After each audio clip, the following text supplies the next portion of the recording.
That thousands of people around the world are alive today thanks to transplant. Yes, we have all these organs that God has given us, and we can be able to donate these organs as a gift to our fellow human beings without financial gain, without being coerced, without being forced. We can be able only to help these patients if Kenyans can donate willingly, out of their own hearts, to say that if I die, for example, let my cornea go to help another patient. MTRH Chief Executive Officer Dr. Philip Kirwa says there is a dire demand for organ transplants, but the challenge lies in getting ready donors. Kenya is still a very big challenge, availability of the organs. A lot of organs that we get from living donors, like the kidney, most times we have to get it from mainly relatives, very close persons to the person who is receiving. And yet the process itself of getting a donor is still very tedious. Our biggest deficit are the organs. That is where the problem is. Doctors are available, infrastructure is available, but the donations are not available. The experts reckon the human body has 71 organs that can be transplanted posthumously. Dr. Rebecca Kiptui, who represented Principal Secretary Harry Kimtai, says the ministry is on course to formulate a legal framework and policies to streamline transplant services. The ministry, we are currently developing a bill that will help in the regulation of transplantation of organs, and hopefully will be able to mitigate anything to do with human trafficking. At the same time, we are also developing a policy. Both of these two items are being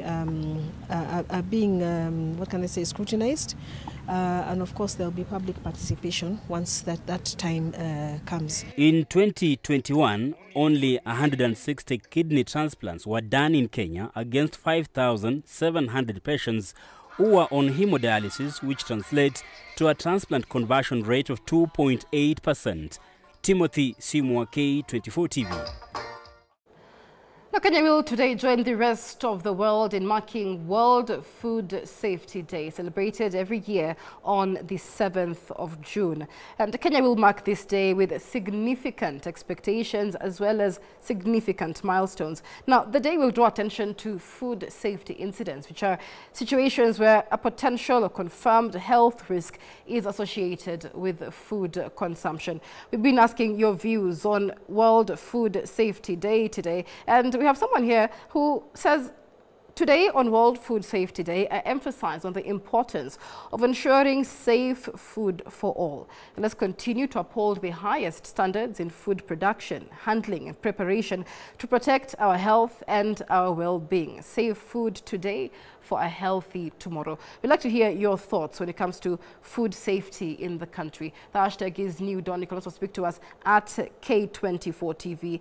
From producers to consumers, we really all have a role to ensure that our food is safe to eat. So it is important to raise awareness and take precautions on World Food Safety Day. Not very long ago, Kenya had reports a report by Kemri that raised concern after indicating that food, meat, poultry and pork in supermarkets may not be safe for the consumption of Kenyans. And so earlier today, we spoke to the Principal Secretary, State Department for Livestock, Jonathan Mweke, on efforts being taken by the government to ensure safety in the food and agriculture value chain. Take a look at this conversation.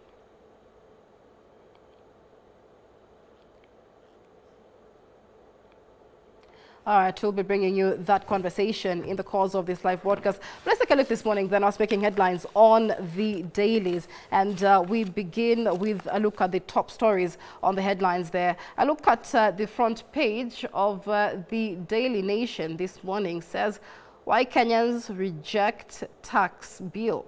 And so the proposed taxes, according to this article, are set to make life even more difficult for a vast majority. It's been a big debate and an interesting twist of events to see Kenyans really take part in the finance bill conversation.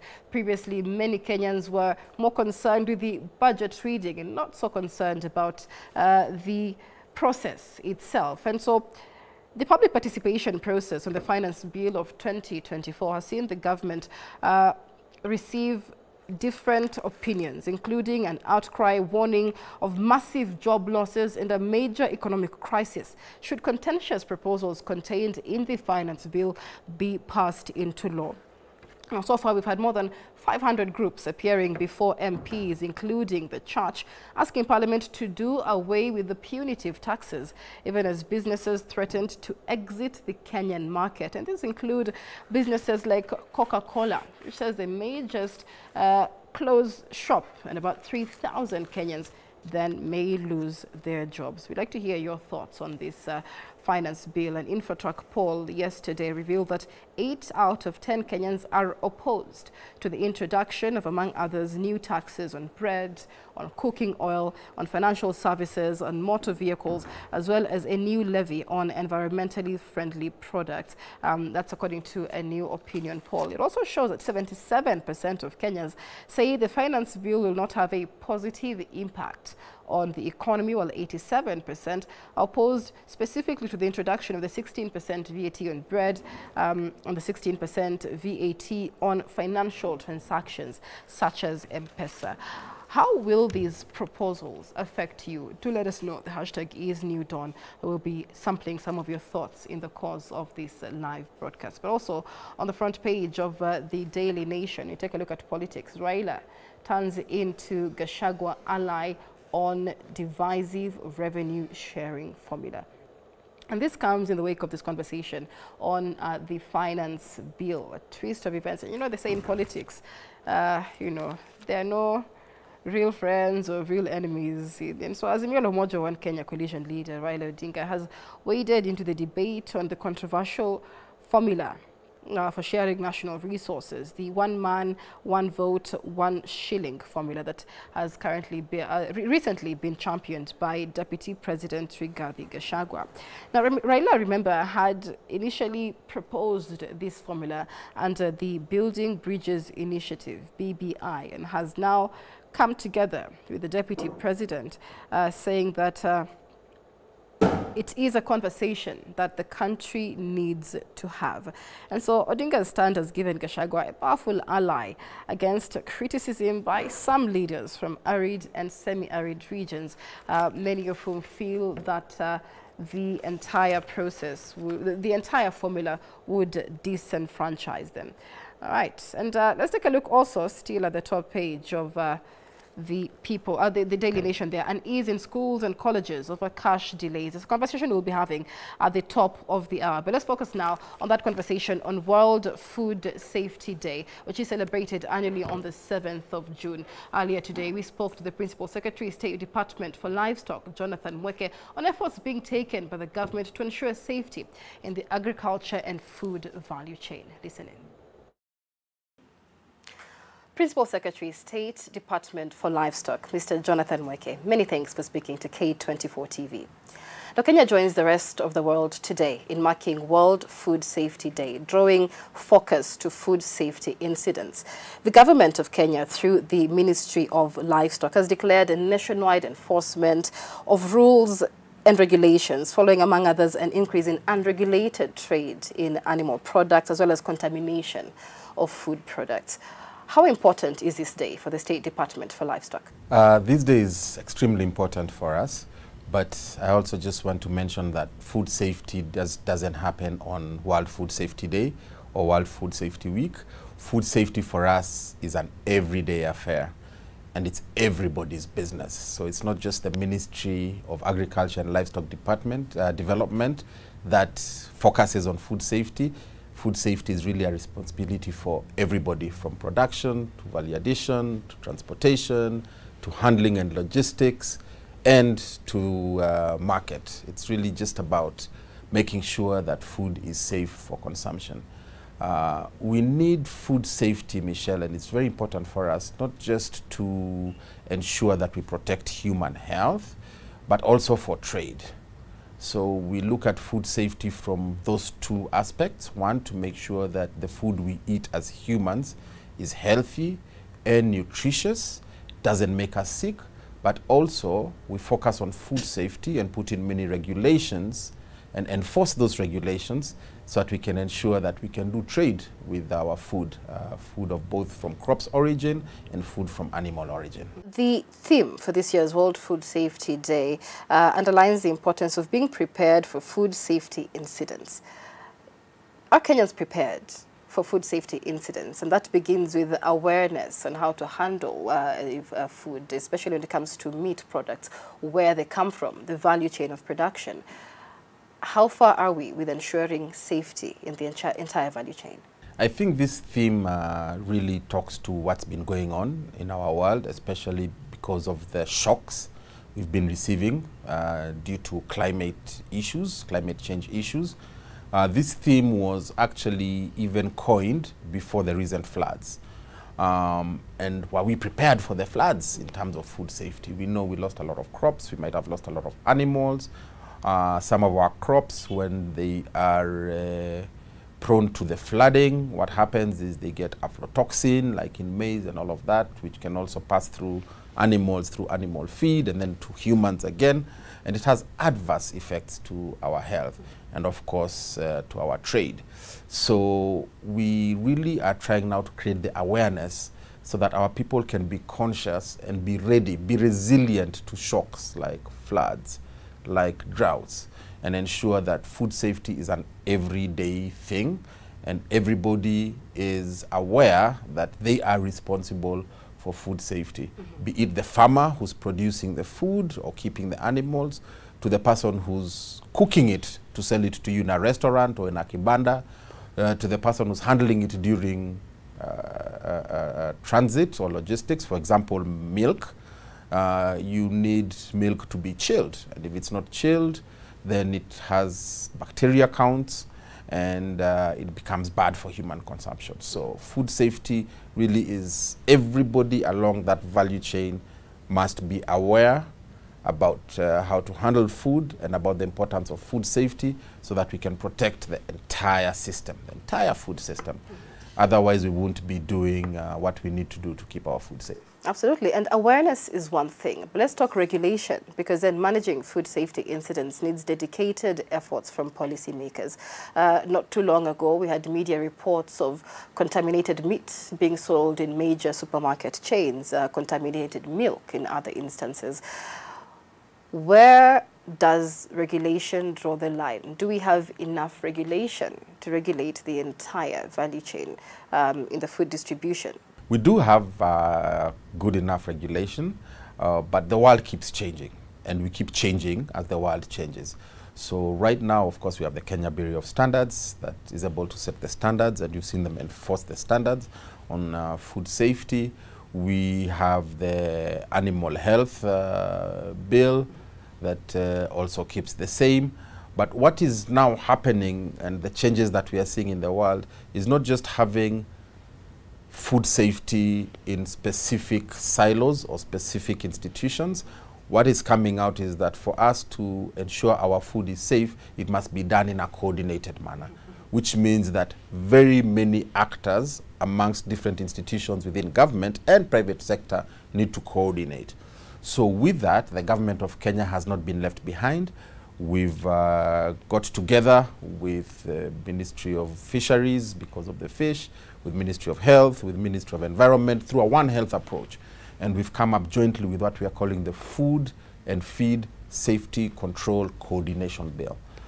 This bill does one thing that is of significant change.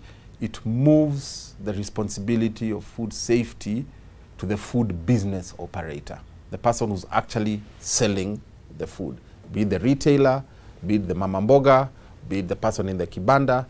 The food safety now shifts to them, not to government to make sure food is safe, not to the farmer, but to them. Why are we doing that? Because we understand all of this comes through trade, and if the person who's selling for you food in that hotel can ensure that the food he's selling is safe, can ensure that the suppliers of the raw materials before they cook the food is safe, then it will go down all the way through the supply chain to the producer, where the producer understands or the farmer understands, if I don't produce safe food, it's not going to be bought by anybody.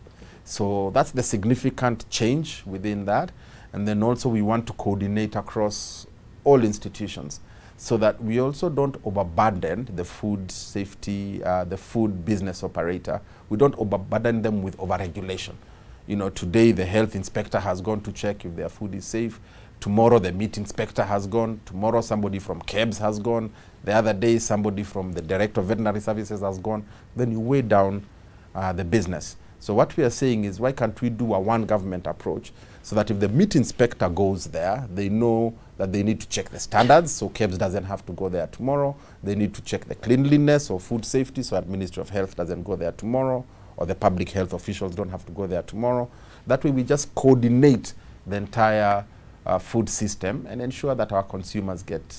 Not too long ago, K24 ran a feature, an expose really, on the trade of donkey meat and how it finds its way into Kenya.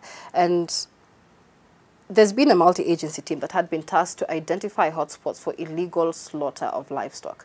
But there continues to be concerns about consumption of, among others, donkey meat within Kenya, despite the government having banned the slaughter of donkeys in 2020. So again, while you shift the responsibility to the vendors and to Kenyans at large, there still remains a gap in regulation to ensure that essentially what Kenyans are buying is meat allowed for consumption.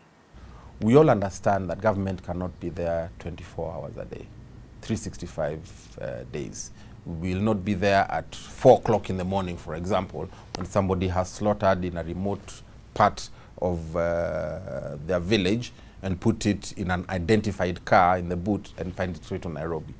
But the slaughterhouse that is buying that meat has a way, and they are trained to identify, one, has this meat been inspected by a veterinary officer where it was slaughtered, or was it slaughtered illegally? Because all legal slaughter is inspected by a meat inspector from the Directorate of the Veterinary Services. Number two, they have a way of telling, is this beef, is this goat, or is this donkey? Yeah. So as they are buying the meat in the butchery, they should be able to catch that food safety concern at that point and then report to the authorities. So it is not that we are shifting responsibility as government. What we are saying is we are looking for the most efficient way to make sure that food is safe for human consumption and that it doesn't affect our trade as a country, both domestic trade and external trade, because nobody is going to buy our livestock products or any of our food if they are not sure they can trace it to the farm and vouch for its safety for human consumption. So what we are doing is we are now looking at a more inclusive approach and the most efficient way to ensure that we coordinate matters food safety. That being said, you are absolutely right, the government has a responsibility to enforce and to bring to book the people who are breaking the law. Illegal slaughter is against the law. We have come together as a multi-agency team, which is the State Department of Livestock in the Ministry of Agriculture and Livestock Development, the Ministry of Internal Security through the State Department of Internal Security and National Administration, and the counties have come together, and we are currently running a rapid results initiative, an 100-day RRI, in which PS Omolo from Internal Security and myself launched sometime in April. And what this RRI is doing is we have put everybody on high alert, specifically from the grassroots, which is the county directors of veterinary services, to be able to catch illegal slaughter, to be able to mount roadblocks and randomly search for vehicles that are carrying meat and ask for movement permits, ask for inspection permits from meat inspectors. And indeed, that RRI has yielded some reports. I think you've seen yourselves in the media have reported that people have been caught slaughtering donkeys in the forest. People have been caught transporting donkey meat, and they've been arrested and brought to book. So that creates a deterrent, but it is not enough to completely stop the illegal slaughter. We need every hand on deck for us to be able to ensure there's heightened surveillance, there's reporting where the law has been broken, and then government can come in and do that. This RRI also, you know, is in two parts. There's the enforcement part to make sure that people are not breaking the law, but there's also the awareness part where we are using the national government organization through the chiefs and the sub-chiefs all the way up and the county governments, because they also have their structures, to go out and sensitize our citizens on, you know, what is safe food? How does donkey meat look like? How do you differentiate it?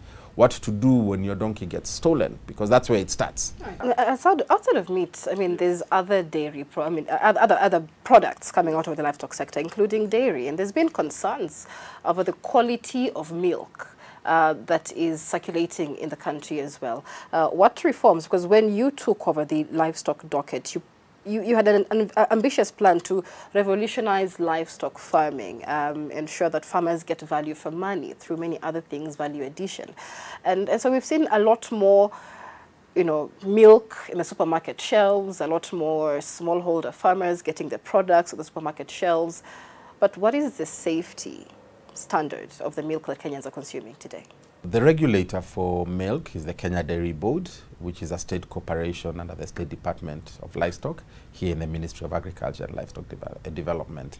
They are very efficient. They've got a surveillance system from around the country that operates around the country. They have labs that are able to test milk, and they have capacity building programs in which we have farmers' field days actually almost every month. The next one just being next week on Friday at the Meru Central Dairy Cooperatives, where we go and sensitize the farmers on how to ensure that their milk is safe, has low as possible bacteria content, has no aflatoxin, which comes in through the animal feed. So we've done a lot of sensitization to farmers on the same. We also do enforcement. We've had our processors reject a lot of milk from farmers that don't meet the standard for human consumption. So we have done a lot of work on that, and I can tell you, I get monthly reports. There's tremendous success in our milk safety program. That notwithstanding, we've partnered with Biofoods, with funding from the USAID, and you saw a few months ago, we announced a Safe Milk campaign. So we are working again with the private sector through a stakeholder engagement to ensure that we can tell all consumers what to do to ensure that they also know what unsafe milk is. Again, it's always a demand and supply thing. So if the consumer knows not to buy bad milk, the people who are selling bad milk are going to up their quality. So we want now to move from capacity building the farmers, the cooperatives, the processors, now to really make the consumers aware so that they can understand and demand for safe milk from all their retailers. The Dairy Act, which we currently have governing the dairy sector, is an act from 1957.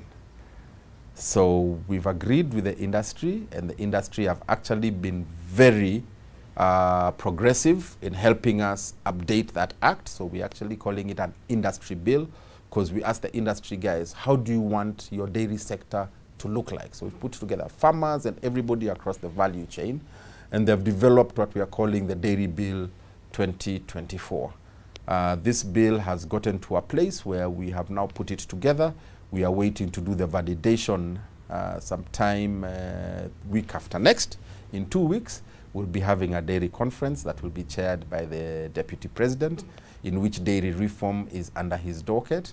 And we will meet in Nakuru as all stakeholders in the dairy conference, where amongst other things, as we are putting our heads together on how to grow the dairy sector and ensure that we grow it as a value chain, which is a priority value chain under our bottom-up economic transformation agenda.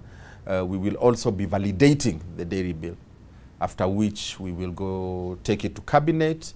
Once it's approved in cabinet, go to parliament, and it is my hope that by the end of this year we will have new legislation that will govern the dairy sector.